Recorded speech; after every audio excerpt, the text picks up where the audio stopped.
Welcome back, class. We're going to ease into this second segment where we're talking about financial markets. We're going to talk for a few minutes about the bond and the foreign exchange markets. And when we talk about bonds, uh, kind of three parameters or three concepts that the authors point out to us in the text is the issuer of bonds receives prices paid for the bond as kind of a loan, which that makes sense. So the issuer is selling the bond,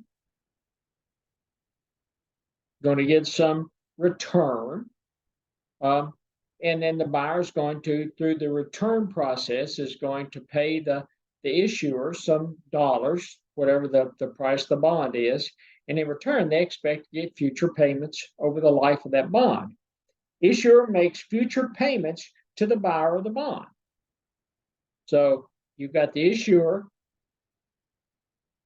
issuing the bond or selling the bond. Buyer's paying them cash for it. Buyer holds the bond. The issuer makes future payments to the buyer of the bond. And the value of the future payments minus the price of the bond is going to tell you what the interest rate is.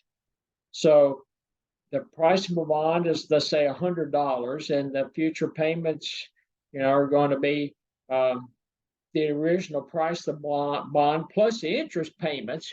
And so let's say the future payment's $120. So at that point, you would calculate the interest rate based on the $20, which is the difference between the future payments and the price of the bond. And you've got, they go through, the authors go through some definitions for you. And one was the discount bond. Promises purchaser a single payment at a specified future date. And, I normally think of discount bonds as things like government savings bonds. And when I was a kid, everybody bought government bonds, and at that time, I can't remember what the duration was on them or how long you had to hold them. But I think that the last time and even when my son was young, my wife and I bought some government, some savings bonds for him. And I think for like a $25 savings bond, you paid like $20 or $20.50 or 21 or something. And then that was going to calculate out what the interest would accrue for that particular bond over the life of the bond.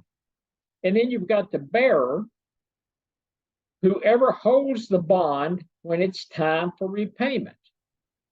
So, and again, go back to the bond market. Bond market is similar to the stock market. You can buy and sell bonds at any point in time, but the bearer of the bond is that individual that holds that bond when it's time for the repayment. And you hear if you read I read a lot of fiction. You watch, when I have time, watch TV shows, and you sometimes run across a TV show where they're talking about bearer bonds. And bearer bonds are illegal in the United States since 1980 because there's no record of the owner.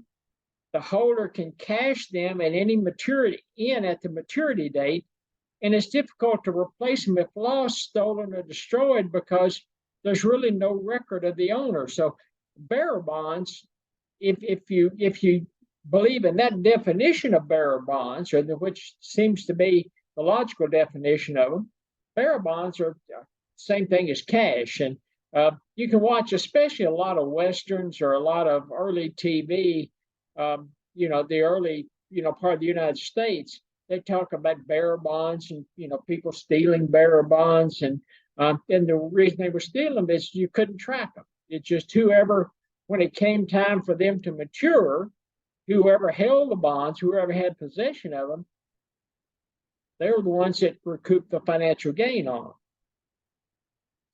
Face value of the bond, the amount the issuer of a bond will have to pay at the maturity date. So that's the face value. The maturity date is the date a bond matures or comes due. The interest rate is the payment made for the use of the bondholder's money. And basically, you think about it, it's the face value minus the bond price. And to calculate the interest rate, you take the face value minus the bond price divided by the bond price times 100. And that gets you the interest rate in a percentage. And if you look at that formula, it kind of reminds you, if you've had some other financial classes, kind of reminds you of return on investment, doesn't it? Return on investment, isn't it calculated benefit minus the cost divided by the cost? That seems similar. It kind of tells you not only what the return on investment is going to be, but it helps you calculate the interest rate. And the interest rate is defined in most financial documents. It's defined as the return for delaying the use of the bearer's funds. So I sell it. I take and I buy it, sell it, calculate the interest rates. Depends on whether you're on the buyer or the seller side, but the calculation of the interest rate is the same no matter which side of that transaction you're on. So it's the face value of the bond minus the bond's price divided by the bond's price times 100. And if you think about interest rate and bond price, they're really inversely related. If you just look at that formula, and so you sketch it out and you think about it, if the bond price decreases, what happens to the interest rate? It increases. If the bond price increases, the interest rate decreases. So it's inversely related. So kind of file that away in your toolbox because you might run into that again sometime in the future. The original, and again, when you're thinking about questions, especially if it's on a test or somebody asks you a question, just visualize or write it down. Interest rate is equal to the face value minus the bond price divided by the bond price times 100%. And so think about what happens if the bond price goes up or down. And the easiest way to do it is plug a few numbers in. Plug $100 in for the face value and plug $80 in for the bond price and, play around with it. What happens to the interest rate if you use the same $100 for the face value and plug $90 in for the bond price? What happens to that interest rate calculation? And as you walk through it and think about it and do the calculations and plug different numbers into the formula, it makes it pretty easy to answer questions like what happens to the interest rate if the bond price increases or decreases. The original buyer of a bond doesn't have to hold it until maturity. There's a secondary market for bonds, and we've talked about that. Secondary market for stocks, secondary market for most financial instruments. So you don't have to hold it to maturity. You can cash it in. And you can, and they do a pretty good job of the text, mapping it out on the graph. But if you take and map things out on the graph and you've got on your vertical axis over here, you've got the price of bonds, and at the horizontal, you've got the quantity of bonds, and you draw your supply and demand curve, you've got a downward sloping demand, upward sloping supply, and play around with the shifts in supply and demand. You can answer a lot of questions when it comes to people quizzing you about it. At low prices, the interest rates are high. At high bond prices, the interest rates are low. And again, go back to your face value minus bond price divided by bond price. That helps you answer those questions. And when bond prices are low, few bonds are issued because they're expensive for firms. Expensive for firms because low bond prices imply high interest rates or generate high interest rates. And when the bond prices are high, interest rates are low, and bonds are issued because they're inexpensive to firms when they're trying to borrow money. Again, face value of the bond minus the bond price divided by the bond price gets you the rate of return. And the rate of return is going to be inversely related to the bond prices. When the bond prices are high, there's less demand. When the bond prices are low, there's more demand. And you're talking about consumers with idle money. They're looking at bond prices, and they know that if high bond prices, interest rates are going to be a certain level, and low bond prices are going to be at a certain level. And consumers that are sitting on the sidelines with idle dollars, and you can just get on the Wall Street Journal, whether on the internet or actually reading the paper, if you have access to a paper copy of the Wall Street Journal, and you can look at how bond prices and the shifts in the financial markets between stocks and bonds, and it's all driven by return on investment. It's all driven by interest rates, all driven by not only spot prices on the interest rates, but driven by the future expectations of what the financial returns are going to be. Bond prices are, they're very flexible, like stock prices. Stock prices and bond prices both. You've got information bombarding those financial markets at a continuous rate.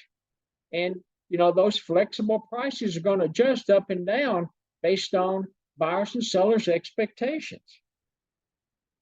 And again, as we've said, increase in bond prices implies a decrease in interest rates. Decrease in bond prices implies an increase in interest rates. Business firms competing for funds, which are considered scarce resources when we're talking about our factors of production, drive up the rate of return. And then they spend just a few minutes talking about the bond market and macroeconomic performance.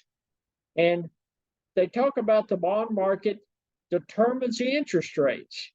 Interests have a strong impact on aggregate demand. So if you go back to, I think it was chapter 8, maybe, where we're talking about aggregate demand, if this is a little cloudy to you, just go back and refresh your memory on chapter 8 when it's talking about the interest rates and the strong impact on aggregate demand. Investment, which is an aggregate demand component, is sensitive to interest rates.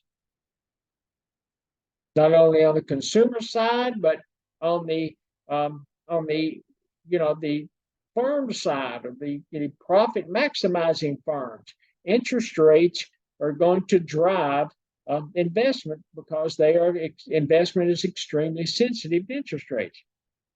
Increase in interest rates typically drives a decrease in capital stock. Decrease in interest rate, increase in capital stock and investment. And that starts to outline the linkage between the bond market, the bond prices, and aggregate demand. If you've got a decrease in bond prices, you've got an increase in interest rates.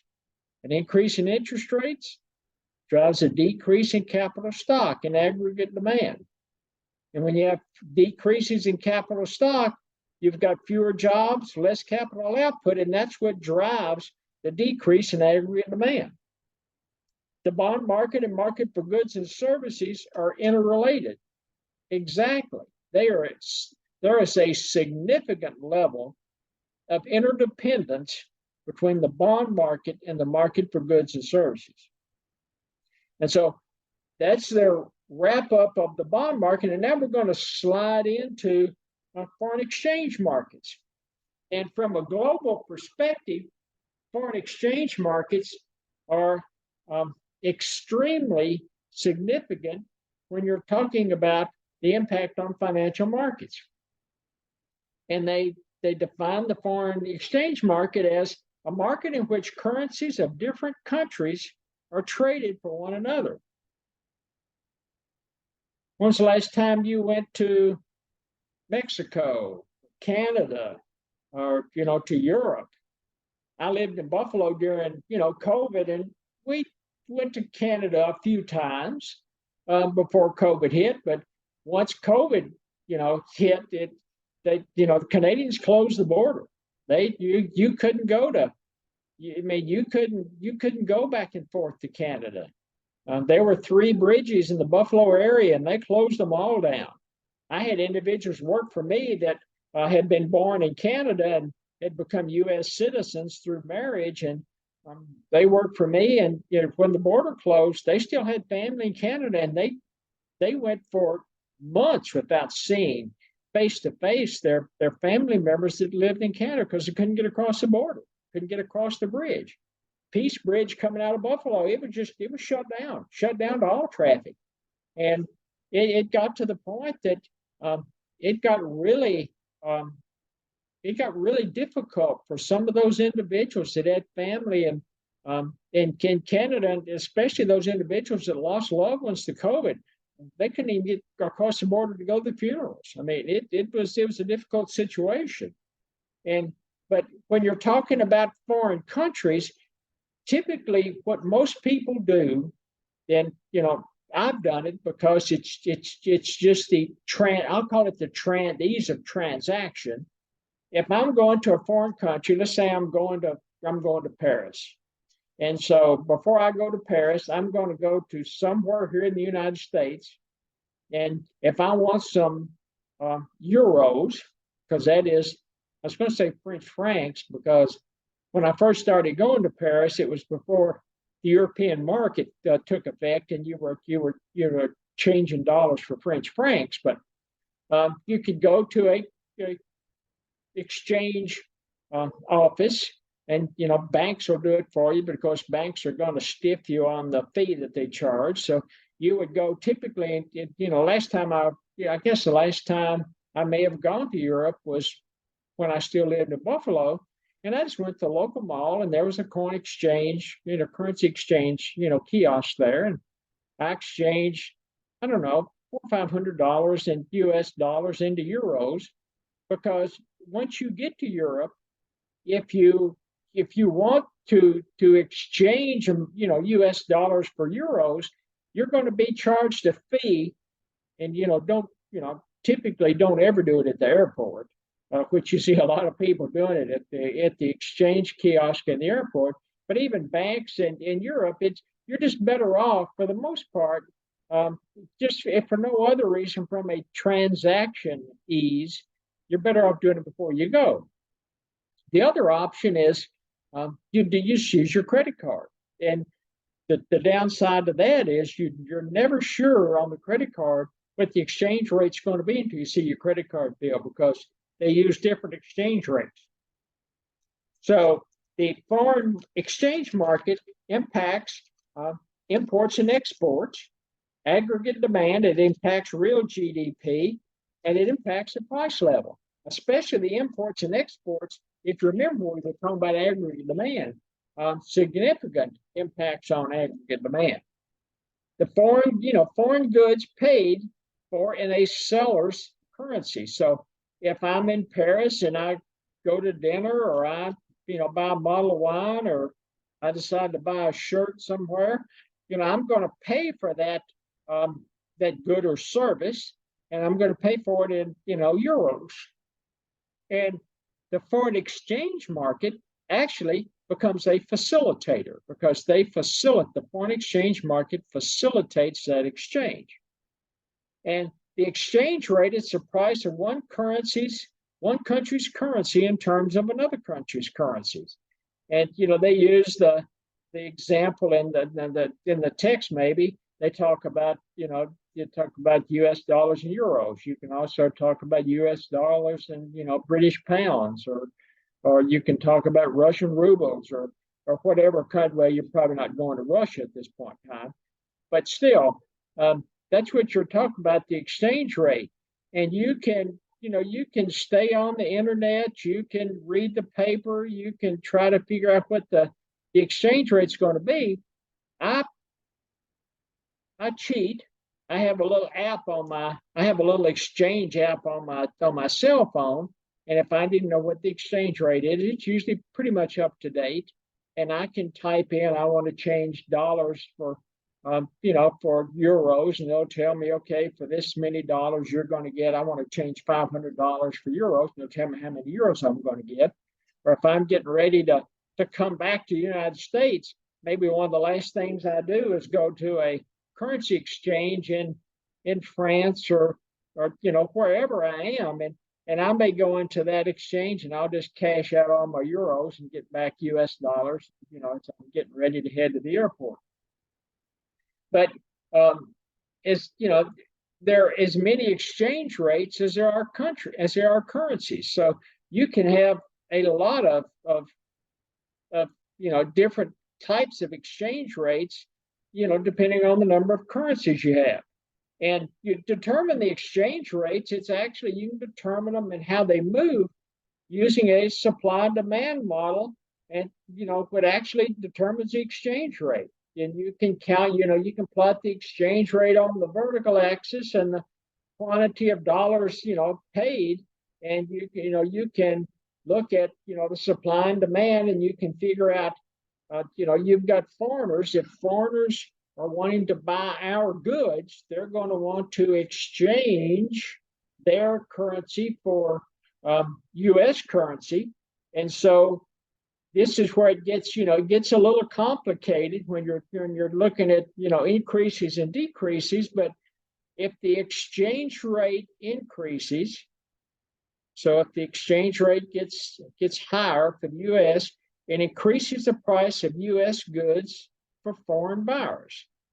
If the exchange rate increases and the price of U.S. good gets higher for foreign buyers, it decreases the demand for U.S. goods and services and decreases the U.S. dollars demanded. So just kind of visualize it and think through it.